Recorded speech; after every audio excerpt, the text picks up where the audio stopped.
Good day, everyone, and welcome to episode 15 in season 2 of Workers and Resources Soviet Republic. We're back at our second town today in the unpronounceable area, having got our livestock industry going across the border. So we're actually doing live export, live cattle, live livestock, live. We're sending animals across the border and our communist cousins are paying us for them.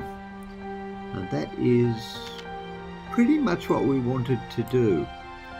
Now, we're a little bit of a spreadsheet episode again today because it's quite nice, isn't it? A little bit of the morning sunrise there. Because we needed to look at maybe doing something different. So I set up a little spreadsheet again to have a look at some numbers, and I'm finding the numbers I come up with a little bit bewildering, perhaps. So, for example, I was having a look at maybe doing some alcohol because I thought, vodka, good export. Good money, because you look at the price of vodka, it's basically 296 rubles a ton to sell, whereas livestock is 183 rubles a ton to sell. And you think to yourself, well, that's not bad, is it? That's pretty good value. So you do some numbers on the spreadsheet. So let's just go through livestock for a minute. 5 tonne of livestock need 10 tonnes of grain. That's a daily maximum production rate. So if we average out a field at 120 tonne for one harvest, 1 year, you need 30 fields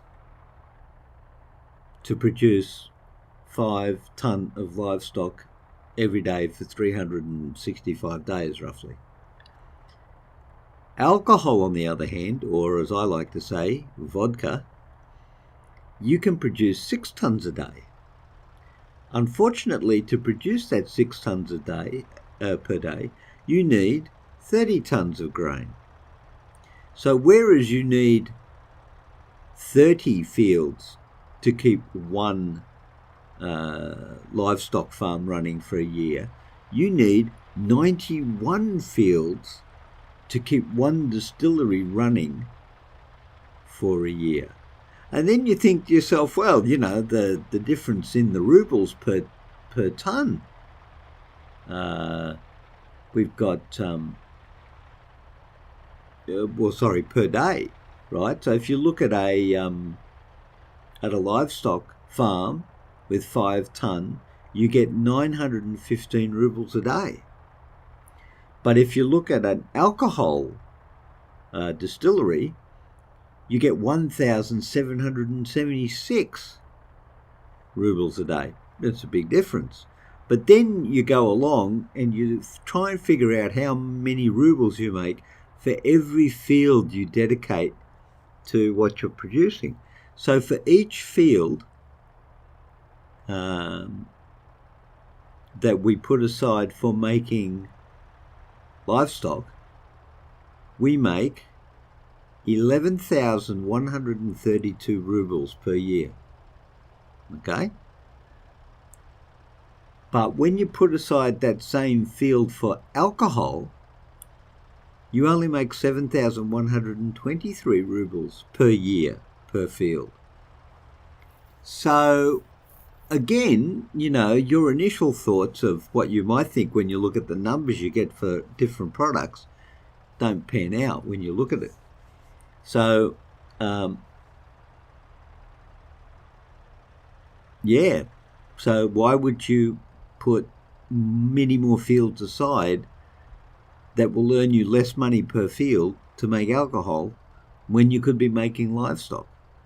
And it's beginning to look like in the whole gambit of farming that selling livestock across the border is the way to go.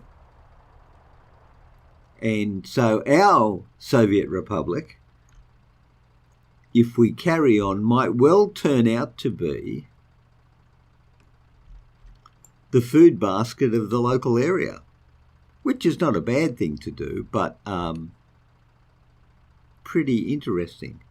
And I'm not so sure that as a mechanic for a game, that's possibly where the developers wanted it to end up. I'm not 100% sure, but that would be my guess.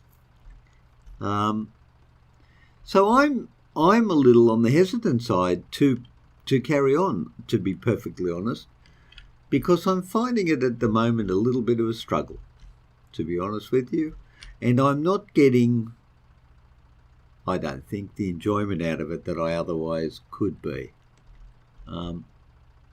That's not to say I don't like the game. I just think it's a little bit early on to be trying to play it. Although, having said that, it would be interesting to see how the game pans out over time. Because we've certainly got our trucks going on. And our fields are certainly in production. Let's just use the magic of off-camera work and put the game on fast forward for a little while, and I'll come back. Let's see now, what's the date now? In-game date is the 11th of February 1962. I'm just taking some notes here. In terms of dollars, 2,016,000. Right, so we'll make it 2,016,000. Who cares about 161? And rubles are 7,251,000. And I'll come back and see you again in February of 1963. And we'll just see what it looks like when we meet up again then. So have a good year, everyone, and I'll see you in just a minute. Welcome back, everyone, to Workers and Resources after a little break. That little break, by the way, according to my theory clock, which is right in front of me, is around about 1 hour and 40 minutes worth. So in 1 hour and 14 minutes, we've gone from the 11th of February to the 19th of May. 3 months have passed in 1 hour and 40 minutes of actual gameplay. So I'm back because I really don't have an entire day. That's what it's beginning to look like, that I can put aside to get 1 year ahead in the game. Interestingly enough, though, when we left off, and the unpronounceable name of Sukhoi Big Field number 4 was about halfway, somewhere between a third and halfway through sowing. And now it's about, I don't know, a little under a quarter of the way through harvesting. So it definitely takes less than a year for one field to produce a crop, which of course magically changes all our formulas, because I was working on the insane presumption that a field would actually take an entire year to grow a crop and harvest it there. You know, from planting the seeds to picking up the grain, we're down to about a 3-month cycle. So that's very interesting, and it's going to change all our formulas, because we're going to get more than one cropping out of a farm, or out of a field in a year. And that makes a big difference to what we've been talking about. In the meantime, though, something else very interesting has happened. You will notice that up here, at top right hand, we now have $2,018,400. And 3 months ago, we had $2,016,000. So somehow we've managed to make $2,000, and we were selling a little bit of stuff in dollars across the border, but I'm actually surprised we made a profit. Rubles, on the other hand, 3 months ago, we had $7,251,000, and now we have $7,312,800. So $7,312,900 something dollars. What's that in round numbers? $63,000 rubles in profit in 3 months. So interestingly enough,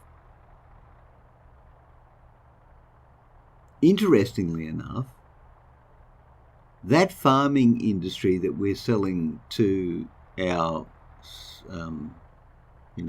communist comrades across the border, we're actually making a profit out of the farming industry. And all the while, when you look at our citizens, cultural enjoyment, I mean, that is so low, it's ridiculous. Mind you, religion sympathy is also pretty down there. So those numbers are very interesting.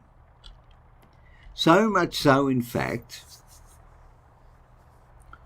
that I think I would like to take the game offline, off camera, and have a pretty good look at this whole farming situation in terms of grain. Because the fact that between 3 months you almost get a full cycle, I'm looking at this thinking that what we might have here is a situation, and we'd need to prove it, right? We would need to prove it. We need to find out, in terms of field production, because it looks like May, February, March, April, May, it's 3 months. It might be 4 months for a complete cycle, maybe even 5 for a complete cycle. And that's going to be a very different scenario in terms of what we need for fields to grow the crops that we need to keep the industries that we want going.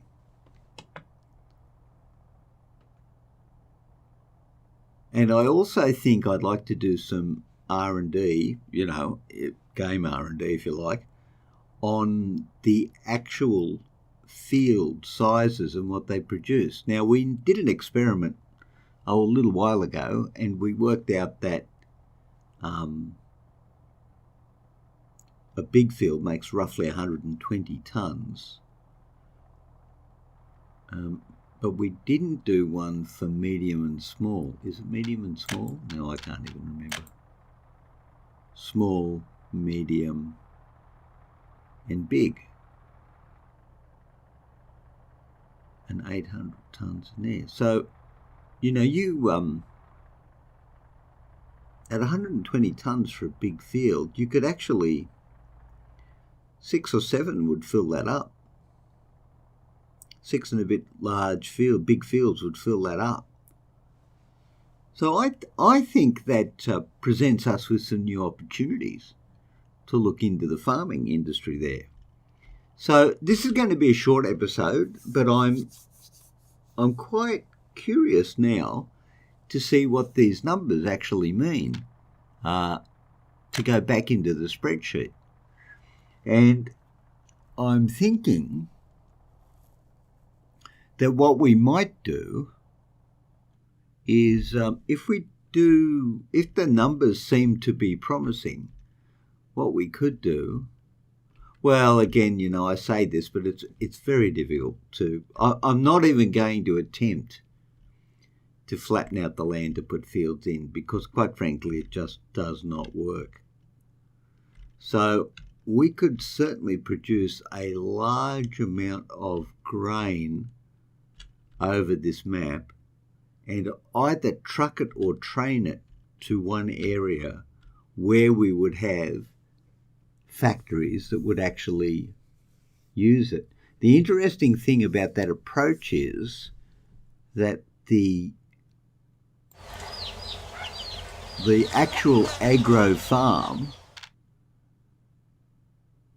and the actual silo that we need to keep the grain in do not require any human presence, as long as we have inside the farm the associated machinery that we need to work the fields. So that's what I'm going to do, everybody, and I'm sorry to make it a short episode, but I think I would like to get a much better handle on this than we've currently got. So I'm going to go off camera and do that work and work out the research for the field sizes and actually get the real numbers for how long it takes to actually go through the full cycle of sowing, growing and harvesting, and then come back with the spreadsheet and have a super duper spreadsheet episode and look at what we can do farming wise on our map, and maybe even drop the field size down actually, because when you look over here, and or you may remember that we had some trouble fitting these big ones in, but of course we might alleviate that problem a lot by moving to the medium size. I hate how you can't, lower in or get in closer when you're trying to plant a field. Let's do that again. The medium field. Yeah, see, we could squeeze in mediums in places where we couldn't get in big, and then of course smalls are actually smalls. I'm looking at that smalls. You know what? Really? Smalls might very well be the way forward for us, because we can fit smalls in just about everywhere there. Oh yeah, look at that. So one big and a lot of smalls. Yeah. I'm going to go off and do some serious R&D on how we can do our farming and come back. Now, I'm going to keep, even though this is interrupting the flow of the game, this could be very interesting. And of course, depending on what I find out, this could give us a whole new approach to the farming industry. And it could be exciting. I don't want to get anyone's hopes up, but it could be. So that's what I'm going to do. And I am sorry it's a short episode, but I think this is worth looking at. Ooh, last chance to buy. What am I buying? It went away. What's the last chance to buy? Brand new vehicle. Production has ended and there are only limited stocks remaining. Really? What are you? Notification message. Last chance to buy. Well, where are you? Burn this message. Wow. Okay. Why would you burn the message?